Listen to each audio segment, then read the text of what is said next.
Objet by Robert Weibezahl. He loathed the thing with a grand passion that far exceeded its worth. What was it exactly? Officially, it was art, but you couldn't prove that by him. Even setting aside the philosophical argument over what is and what is not art, the thing was undeniably ugly. Sometimes Nina called it a sculpture. Sometimes she referred to it as an installation. Whatever it was, Reggie hated the thing. "You only hate it because it's Edmund's work," Nina would say when he would suggest that perhaps they could sell it, or whenever she caught him glaring at it with disdain. He did this often, for the thing was positioned right in the middle of their loft, and it was impossible to find refuge from its looming presence in the otherwise airy space they shared just east of downtown. He didn't hate it because it was Edmund's work. He hated it because it was irredeemably vile. True, he disliked Edmund. Not because Edmund was Nina's ex, mind you, but because he too was vile. A disagreeable, pompous, and decidedly second-rate poser who had the temerity to believe himself a great artist. What could be worse? Unfortunately, Nina had remained on friendly terms with Edmund after their divorce, and even after she had married Reggie, and Reggie could not abide the pretentious clod. But it was not Edmund coming between them. It was the hideous thing suspended from the tall ceiling of the loft, a visual cacophony of twisted metal and paint-splattered fabric. Reggie took to calling it the sculpture, or the installation, or whatever it was, the objet d'art, a designation that first irked Nina, then quickly worked its way under her skin. "You make it sound like some worthless thing we picked up in a tourist shop in Athens or Florence," Nina protested. "Or Madame Tussauds," Reggie muttered. "What do you know about art anyway?" she countered. "You're just a graphic designer, for God's sake." This was a hurtful remark, and they both knew it. He was not just a graphic designer. He was one of the most celebrated and highly paid graphic designers in the city.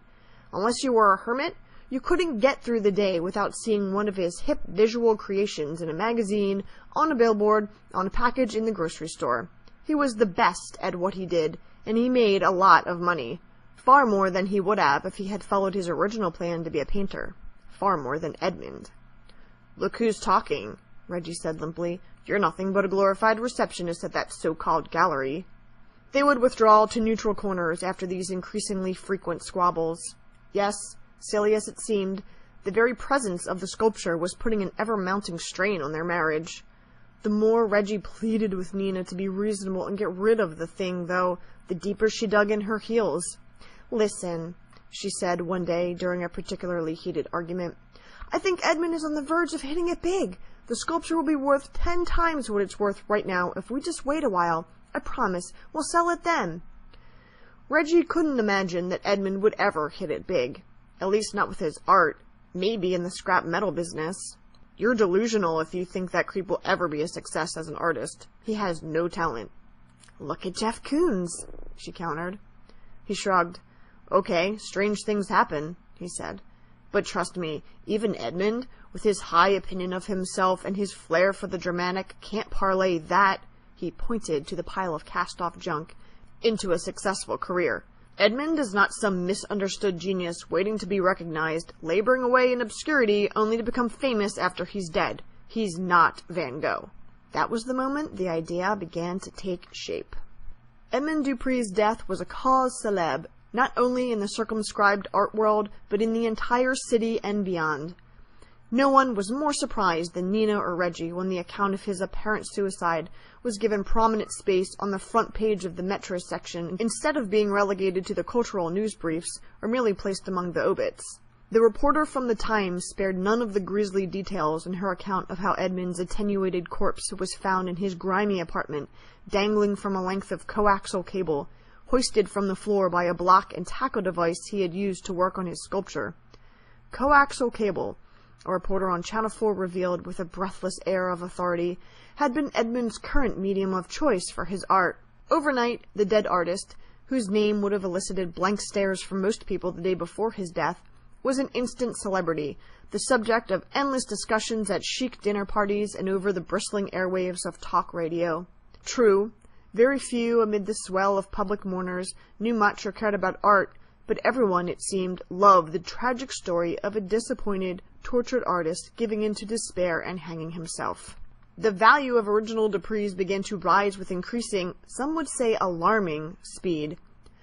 A small museum south of Toledo, which only recently had been regretting an impulse purchase of 6 Dupree's a few years back, quickly organized a retrospective and positioned itself as the repository of that great artist's work. Collectors in New York, in Los Angeles, and even Paris and Berlin began snapping up anything that came on the market. One early work, done by Edmund when he was barely out of art school, and judged inferior even by his most ferocious advocates, surfaced from a private collection and broke the $1 million barrier at a Sotheby's auction not 3 months after poor Edmund was found swinging from the hunk of cable.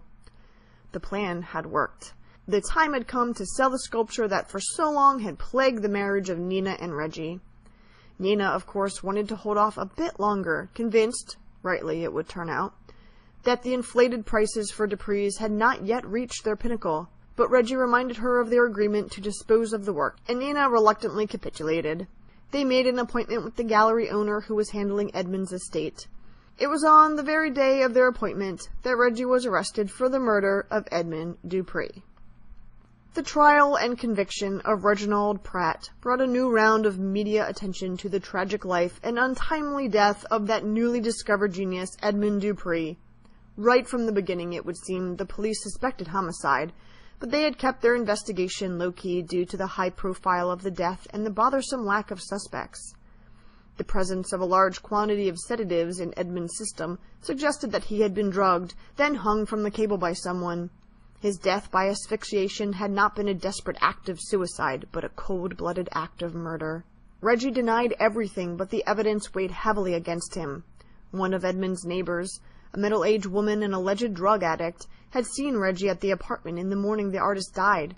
Forensics lifted Reggie's prints from numerous surfaces, including a glass left in the sink, which also bore traces of the sedative that had lulled poor Edmund into his final sleep. Reggie admitted that he had been at the apartment that morning, but only to drop off some legal papers on behalf of Nina. The distraught Nina confirmed this errand. Seemingly genuinely perplexed, Reggie told the police and later the jury that he had no explanation for the sedative-tainted glass containing his prints, for though it had been a hot day, Edmund had not offered him so much as a glass of tap water. But then there was the matter of motive. Reggie was married to Edmund's ex-wife, after all. It was highly plausible that some measure of bad blood flowed between them. On the witness stand, put there by the defense but used to greater effect by the prosecution, Nina had admitted with great reluctance that Reggie had often called Edmund a talentless bore. Could Reggie, whom the Times referred to more than once as a failed painter, have harbored some deep professional jealousy for the man who, unlike himself, had not compromised his dream, had made the ultimate sacrifice and dedicated himself to his art?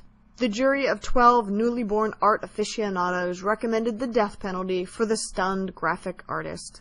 The compassionate judge, who felt he knew a thing or two about art himself, converted Reggie's sentence to life imprisonment.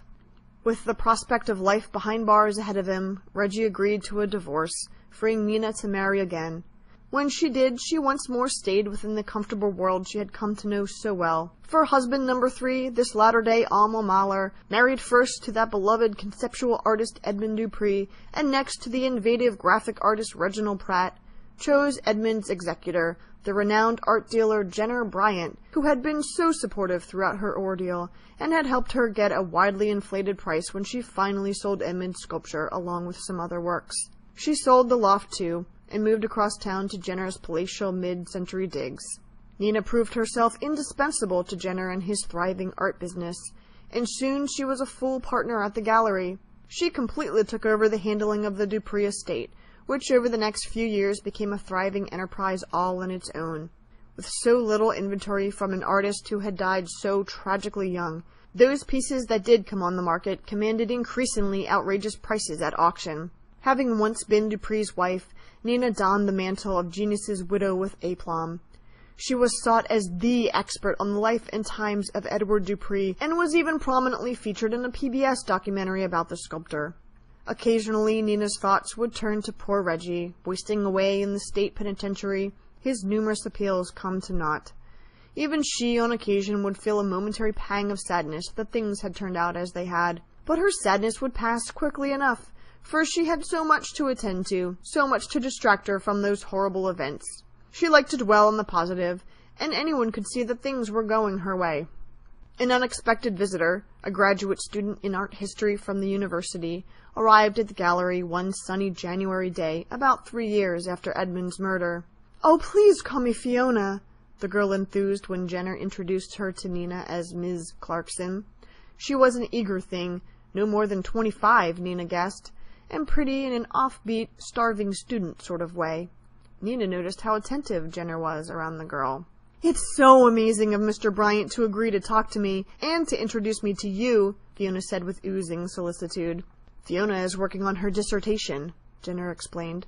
"She's writing about Edmund." Nina had to suppress an ironic smile, her first thought being what poor Reggie would say if he ever learned someone was writing a graduate dissertation on Edmund's work. "How original," Nina said with a coarse smile. "And I'm hoping, the girl hesitated in a way Nina found artful, if practiced, "that you would be willing to help me as I do my research? I mean, no one knew Edmund Dupree as well as you." "I suppose that's true," Nina said. She had never before thought about it quite that way, and for some reason it made her sad. Over the next few months, Fiona came to Nina with many questions about Edmund's life and work, and Nina answered them when she could, or pointed the girl to other sources when she could not. When that source was Jenner, Nina was careful to be present at their meetings. She had never been the jealous type, and was fully aware of her own charms, but she was nobody's fool either. Happy with the way things were with husband number 3, she was not about to risk losing him. Then, one day in April, Fiona, who recently had been concentrating on the period surrounding Edmund's final days, arrived at the galley with a cache of new documents that she had managed to obtain from a young police detective. It was the file from the Dupree murder investigation. Though she had no illusions about how Fiona had managed to finagle this information from the cop, Nina was still appalled. She had no interest in wading through these gruesome details of the crime, and she emphatically said so.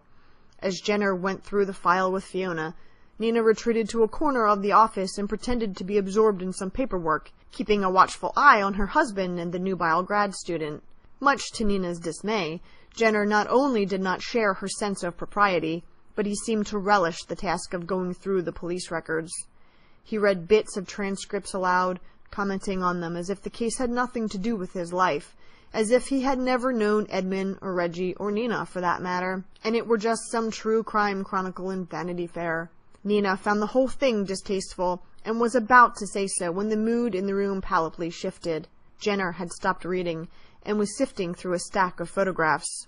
"Those are from the crime scene," Fiona explained.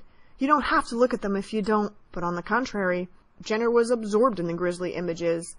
He looked at each for far longer than Nina felt appropriate before moving on to the next. When he arrived at one photo, his expression melted into a perplexed look. "What's this one doing here?" he asked. "What's that?" Fiona asked. "It's a picture of the sculpture." He held up the picture for Nina to see. "Edmund's sculpture, the one you had in the loft, the one we sold after—" Fiona took the photo from him, glanced at it, and handed it back. "No," she said. "That's not a sculpture. That's—" She hesitated. "That's Edmund. His body, I mean, before they took it down." Nina felt a chill wind, though the window of Jenner's office was firmly shut. She looked up and saw him staring at her. "Come see," he said. "Edmund's body. It looks just like your sculpture." "Don't be absurd," Nina said with just a little too much vehemence in her voice. It was her tone that betrayed her. Jenner's eyes locked on hers, and at that moment she knew that he knew what she had done. What Jenner didn't know, could never fully understand, was how Reggie had grown so tiresome, just as Edmund had before him, and what a relief it had been to have them both out of her life. How Reggie himself had so innocently planted the idea in her mind with that offhand remark about Van Gogh, and how easy it had been to carry out. She had sent Reggie to Edmund's that morning, quite certain that he would be seen by someone. Of course, when she went there herself a few hours later, she took special care not to be noticed. Edmund had seemed so pleased to see her. As luck would have it, she had always been lucky. He was celebrating a new commission, and he marveled that she had thought to bring a bottle of wine. The Merlot masked the bitter taste of the sedatives perfectly. How lucky, too, that Edmund had taken some of their kitchen glassware when he had split up the contents of their apartment after the divorce. Having the same water tumblers had made it so much easier for her to bring along the one from home, the one Reggie had drunk from that morning, leaving those deliciously clear fingerprints. It was a snap adding some residue from the sedatives to the glass and planting it among the disarray in Edmund's kitchen. The wine glasses she carefully scrubbed and put away were probably the first and only things washed in that kitchen in a week. She had thought it such a clever irony, the way she had left Edmund hanging there from the ceiling, mimicking the posture of the suspended sculpture that had started it all. Her decision to do so had been a work of art in itself. No one noticed, of course. She had always had the soul of an artist, even if the men in her life failed to recognize the creative spirit that was such an essential part of who she was. Wasn't artifice the supreme object of art? Hadn't this crime been an act of pure artistry? Her only regret had been that she would always have to remain silent about the genius of her art. Yet now that someone, Jenner, had recognized it, she regretted that too. His eyes were fixed on her still. Unblinking, she stared back. What would he do with this knowledge, she wondered. Would he turn her in? Or would he appreciate the irony of it all? He really should thank her. After all, hadn't her actions helped make him a rich man? But if he didn't see things her way, the alternatives would not be pretty, no matter which of them proved the victor. "Fiona," Nina said with an icy lack of inflection, "could you give Jenner and me a moment alone?"